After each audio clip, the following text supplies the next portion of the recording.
All right, so a new thing I'm doing now is called Fan Friday, and I thought no better person to start with than Derek Coe, one of the best Kane fans you're gonna find. If you know Miami Hurricane football, those players, every single one of them, I promise you, they know Derek Coe. What's up, brother? How you doing? What's up, Ryan, man? I appreciate that, man.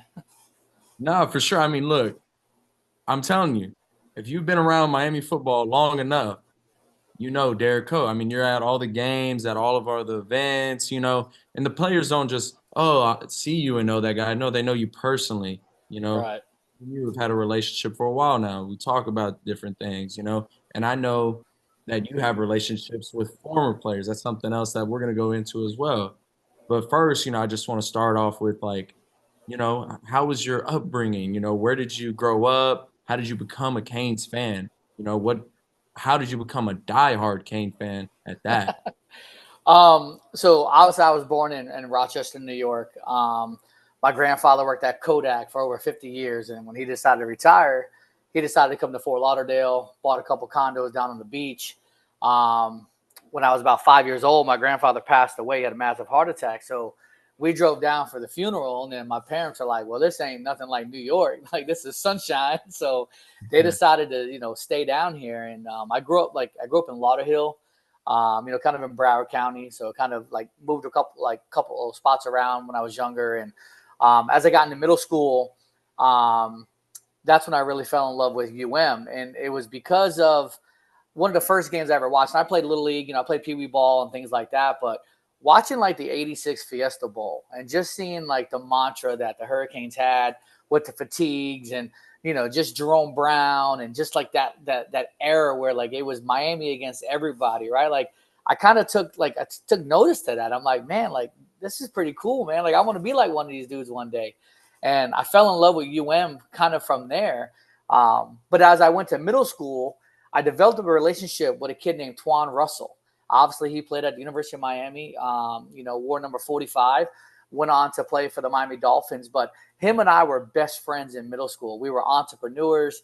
We would sell candy to kids, every day, things like that. And then as he went to high school, he went to St. Thomas. I went to Board Anderson.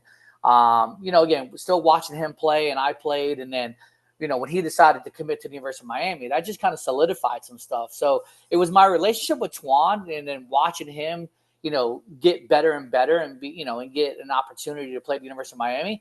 I'm like, man, that's one of my best friends, man. I gotta represent with this dude, man. And I started going to games when I was like 17 years old, like a junior in high school, and from then it just kind of carried on. And obviously, when Twan started playing, I went more and more, and then it just became like such a habit. Like that's all I decided that I want to do. Man, that is awesome. I see so many times you at the game, you're sitting in that corner, right there where our tunnel is. Why that corner? I mean, listen, it's like cane walk, right? Like there's just spots that you have to be at, and when they implemented cane walk back, I believe it was 2013, give or take around there. Like I wanted to be all the way at the end. I wanted to be that last person, like that, like the players and coaches saw before they went into the stadium, and kind of like now at that corner. I wanted to be the first person that they saw, like when they got ready to run through that smoke. Like I wanted to be the last face that cane walk, but I wanted to see that first face when they're running through the smoke. Because I'm not gonna lie, like I bring that up because I mean that's almost known as Derek's corner, That's Coe's corner, bro. Yeah, exactly. That's his corner, that's his seats. We'll Yeah, see man. you, your wife, and your son. And again, we talk about the biggest Miami Hurricanes fans, your son, Kane. Yeah, man. You know, like if that ain't a testament to how big of a Kane fan you are, I, Right. I don't know what is. And You I know, have to give respect and a shout out to my wife for that because obviously we named him Grayson, but when we were thinking of middle names, the first thing I thought was like I'm just gonna name him Kane. But you know how moms are, like oh, of they're course. like, well, let me think about it. She was like right on board. She's like, you do it. She's like, I'll grab the first name, you just go ahead and put the middle name. And I said, what's Kane? And like that's how it went on that. So I'll give Maria a lot of credit for that. Hey, you know what? I give her credit too because that is to name, to be able to allow someone to do that, I mean, that is awesome, Yeah. Obviously, everybody knows him as Kane. Yeah. His Yeah, man. first name's someone else. He chose the first name, but he didn't get to choose what he goes That's as. right. You That's know? right. No, but that's awesome. Uh, so again, you're growing up, you're going to all these games. How did you build a relationship with all these players that you have? Like I said, I started going games, 1991 ish. I was like 17 years old. I started going, I was trickling to games. I mean, obviously from Broward, I didn't have a car at that time. I was only 17. So I would get rides down there where we would carpool, we'd go with friends. And, you know, as I started getting a little older and I finally got a car, um, it really wasn't until the 98 season. And you got to remember, Miami went on probation after the 94 season because like the Pell Grant scandal and things like that. So those are the years where, again, you're watching Miami win a national championship in 91. You see them lose to Alabama in 92, or else they go back to back. Then the 93, 94, 95, 96, you saw good players, the people like Ray Lewis. And, there was players that came through the university just really didn't have the success at that point, right? Because of the probations and stuff. 97, I remember FSU beating us like 47-0. But again, I was still like, just there'll be an opportunity for them to get better and better. And then the 98 season rolled through, and we went up to Syracuse. We got beat by Syracuse, but there was a hurricane that postponed the game against UCLA. And if you remember in 98, UCLA, I think, was number 2 in the country at that time. And they rescheduled that game to the very last game of the year. So UCLA comes down, we're over there in the West End zone. There might be 40,000 fans. We just got shellacked by Syracuse, like 66-13. But then, UCLA comes into town and we beat them. I mean, Edge runs for 299. Like, just Santana was like balling. Like, we stormed the field after that game, and like that excitement was just there. So you start seeing some of these players and things like that. So the following year, we started like hanging out after the bus. The same thing like we do now, right? So, Yeah. My biggest thing is at the Orange Bowl, the traffic would take you like an hour, hour and a half to get outside of the Orange Bowl because the traffic was just so bad. So I'm like, well, is there anything we can figure out to do for an hour, hour and a half instead of sitting in our car? And then one of my buddies like, man, I wonder where the players come out. I'm like, I don't know, but I'll find out. So I started asking some questions, and they told us where the tunnel was, where the buses were going to be at. So we just started kind of going down there and just kind of hanging out, right? Waiting for players, taking some pictures. Back then it was the old disposable cameras, so we would take photos and things like that. But we started building relationships with the event staff people. So the following year, 99, they started letting us kind of like get up into the front, like time for time they let you kind of get in the tunnel. So like you just start, hey, and again, I was into recruiting. So you would see all these kids as freshmen. Now they're sophomores, there's just different, you start building relationships and building relationships. Same thing, like, obviously even now, the young kids come to Miami, you build a relationship. I don't care if you're a 5-star kid. I don't care if you're a walk-on. You put that U on your helmet, I'm going to support you and I'm going to respect you. So it was always those type of things for me, is just showing respect to the players, win or lose. And I developed some great relationships from back in the early 2000s. To this day, I have a great relationship with a lot of former players, like from, like you guys call them the old heads, right? All them Mm. old heads that were back then. Like, I'm in a fantasy football group with a bunch of old heads like me. This is guys that have played in the NFL, that are in the NFL Hall of Fame, that I'm in a fantasy football league with. Like, are you kidding me? But it's pretty cool when you think about it. You know what I No, mean? 100%. 100%. I know. I feel like you're talking about Vince, maybe. It's my man. Yeah, okay, that's what I figured. Because I know that relationship with you and him, Yeah. I mean, since day one. I mean, y'all have been Yeah. very, very close from what I've seen. I remember being at the Florida Miami game in 2019, my first game. Yeah. I remember seeing you talking to Vince right there on the sideline. I'm like, that's when I first got to know you. I'm like, who is this? And I see him talking to Vince, like Vince is over there chatting up. Like, I think he told a security guard, like, hey, no, like, I'm talking, this is family right here. Facts. Him, I was like, Facts. who is this? No, for sure. That's pretty cool. Well, tell me, I mean, obviously, you've been fan for a very long time, and your early years are some of the best years of Miami football. During those years where it got really, really hard, how hard was it? as a fan to stay consistent. Because win or lose, I mean, you were at every game. Right. You know, and I think that's where it comes down to, like, how true of a fan are you? You know, are you a bandwagon? Are you a fair weather fan? Like, what kind of fan are you? Because to me, if you're a fan through and through. Either you're there when they're winning and you're there when they're losing, or you're only there when they're winning and when they're on the highs, right? I'm there for the highs of the highs and the lows of lows. Because to me, it's not about the wins and losses for the University of Miami football team. Obviously, I would like to see them succeed and be undefeated year after year after year. But I understand the game of football as well. I understand that I'm a fan. I'm in the stands. My job is to support and root and cheer. I'm not out there throwing, catching, tackling, running, right? So if I can do my part, hopefully that encourages the student athletes to do their part. You know what I mean? So yeah, I've seen the highs of highs, and I've seen some really lows of lows. And you're talking about the '01 national championship game. Then the following year, I'm out in Tempe, Arizona, where we get a flag called on Glenn Sharp, and we lose the '02 national championship in the Fiesta Bowl against Ohio State. Then I've seen some really good wins. I remember 2017, like we kind of went on this run. But then again, like you look at some of the other games. I remember the Clemson game, and I believe 2016, where we're getting beat 58-0. And I stay there to the triple zeros. And at the end of the game, I do the same thing like I normally do. I walk out there, I jap out the boys, and I'm like, hey, man, I'll see you next week, Well, I'll tell you one thing. As a player, we appreciate that more than anything because we know that we're going to get all that stuff is nowadays. It wasn't like that back then with the Twitter and stuff like that and Instagram DMs and stuff like that. We appreciate those fans that are the ones that are, die hard and ride with us no matter what, win or lose. Yeah, Because look, y'all understand that we don't want to lose. We don't. All right. But it happens, and sometimes you're on the bad side of things. All right. Sometimes it's not a good year.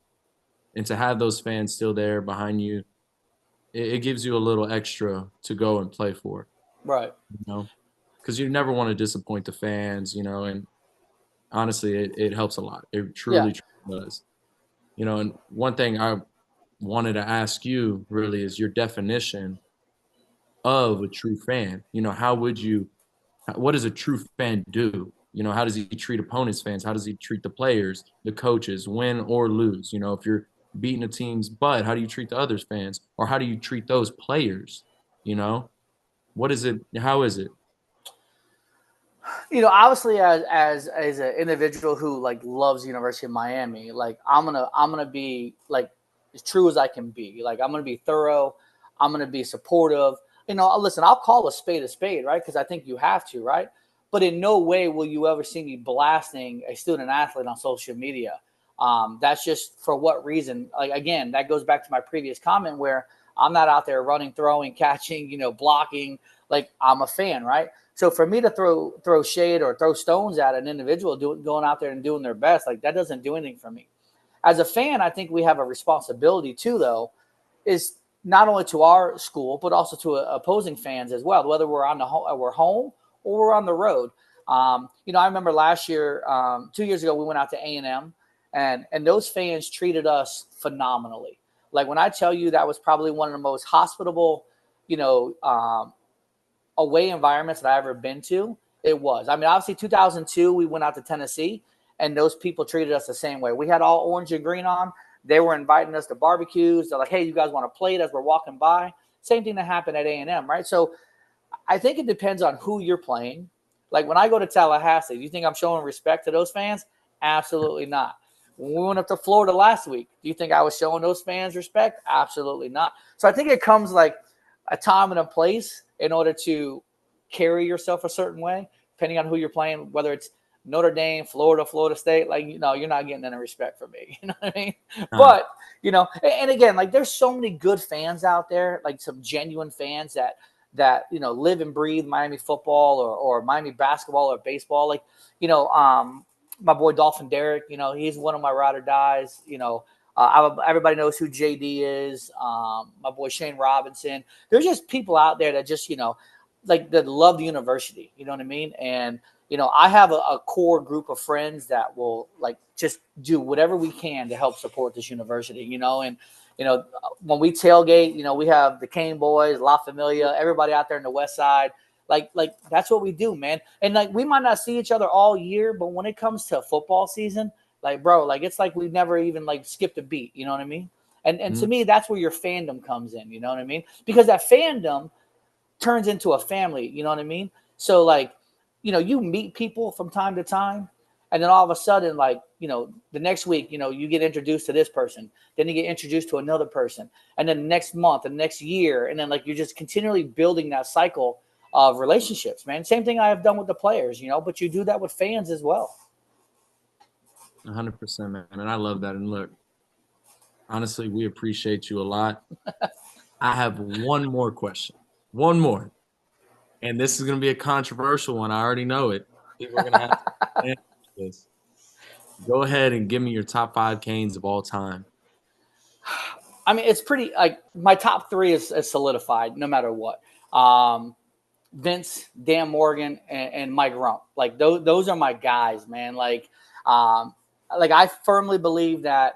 Like I'll start with Dan Morgan. I believe he's the best linebacker to ever play at the University of Miami. I'm talking college wise. Yeah, When of you course. talk about an individual who won all three Defensive Player of the Year awards in the same season, that speaks volumes. His Hmm. heart, his attitude, his character, his tenacity, like all that rolled up into one. Like Dan Morgan was like no doubt the best linebacker to ever play at the University of Miami.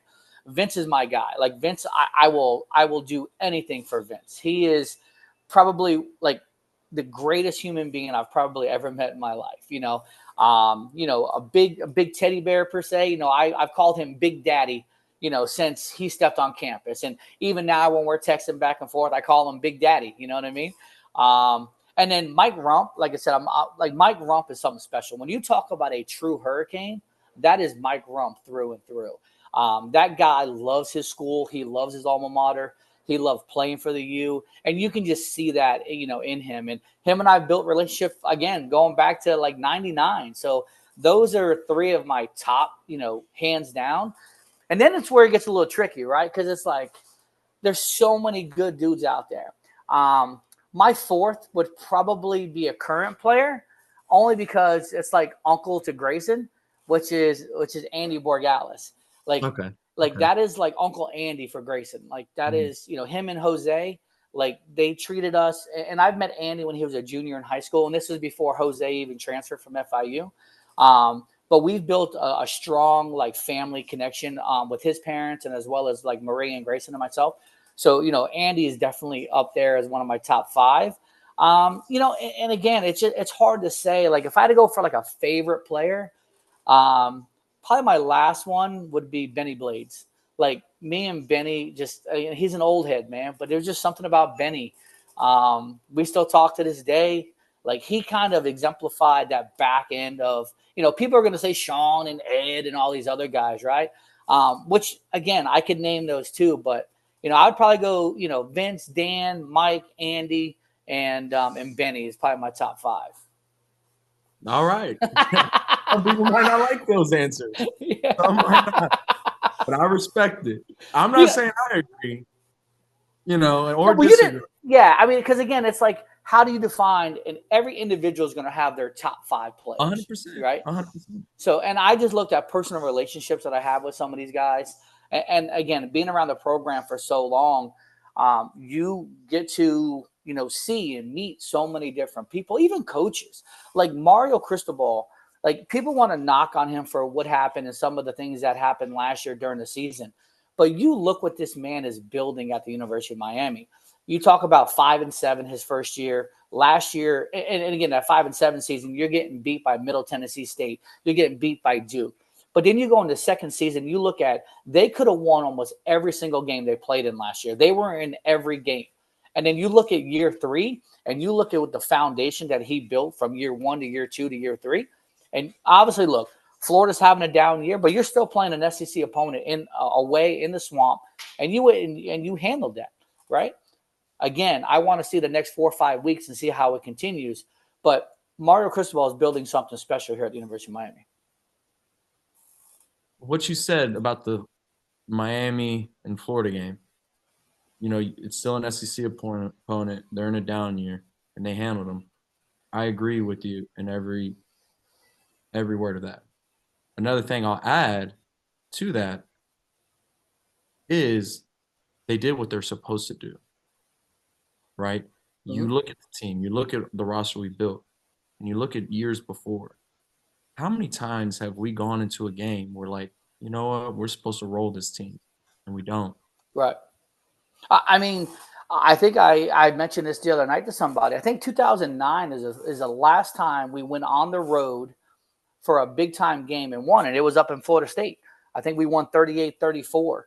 But that was Ja'Cory Harris and those guys up there. But you look at 2018 against LSU, didn't happen. 2019 against Dude, Florida, didn't happen. I mean, it's last year against Florida State, we almost pulled it off, man. yeah, but it wasn't like an opening win on the road. You know what I It mean? wasn't. So, and again, last year, you went up there and you obviously look, you're friends with Tyler, and I Yeah. wish him all the best at Wisconsin.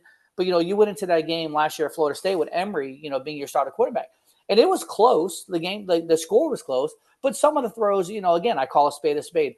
Getting that ball to Jacoby that threaded through two defenders could have been knocked down. That goes 85 yards. Like those are some of the things you look at, like the ball gets knocked down. Now you're punting the ball, so you don't get that score, right? Um, but again, what you have this year roster wise is still night and day what you had last year, like Mm. night and day. You look at the size of the offensive line, you look at the size and the depth on both sides of the ball, offensively and defensively. You look at Cam Ward, who can just extend plays. And to me, he was so disrespectful to the Florida defense the other day just by casually, scrambling and just stepping out of bounds. Like he literally was just being disrespectful to them. But then That's listen, you got people like X, like who can't be guarded. I don't care what you do there. X is a dog, and I hope that he has a tremendous year this year, breaks the records, and I would love to see that guy, get an opportunity to go to the combine, maybe get drafted in the second, third round, because I think he has that possibility. But I'll tell you this: what I was really impressed with this past week was watching Elijah Arroyo finally healthy and being able to make strides and showing people what he's actually capable of doing. It is so funny that you mentioned Elijah Arroyo because he is actually, I just interviewed him and his episode is going to drop Saturday. And it's because of exactly what you just said. I mean, he's been hurt for 2 years, right? But to be able to see him healthy, and I remember when him and Will Mallory came in, it was like, okay, this is going to be a 1-2 punch. Obviously, you had Brevin, Will, then Arroyo came in. It's like, bro, we're not going to miss a beat here. And then he got hurt, year after year. But to be able to see him healthy and finally being able to see what he can actually do on the field, again, that's just a testament of what Mario is doing here, right? And Mario's bringing in other guys to push the competition because Green Tree used to always be about competition. Iron sharpens iron. And if, you talk to the old heads, like they were scared to come off the field if they jammed their finger or they got dirt in their eye because they felt like if I come off the field, I might not get back on the field because the guy behind me is not giving that spot back up. And this Mhm. is where I think Mario is bringing that mentality because again, Mario's been there. He knows what the blood, sweat, and tears is on Green Tree. He knows what it takes to be a champion. He's earned it. So I got to give a shout out to that for that. 100%. Well, hey, Derek, I really appreciate you. And I know the guys appreciate you as well. Look, you're one of the best fans I've known, and I truly believe you're more than a fan. You're a friend. And you're a friend to a lot of these Canes players, a lot of them, former and current. And we appreciate you. I truly, truly mean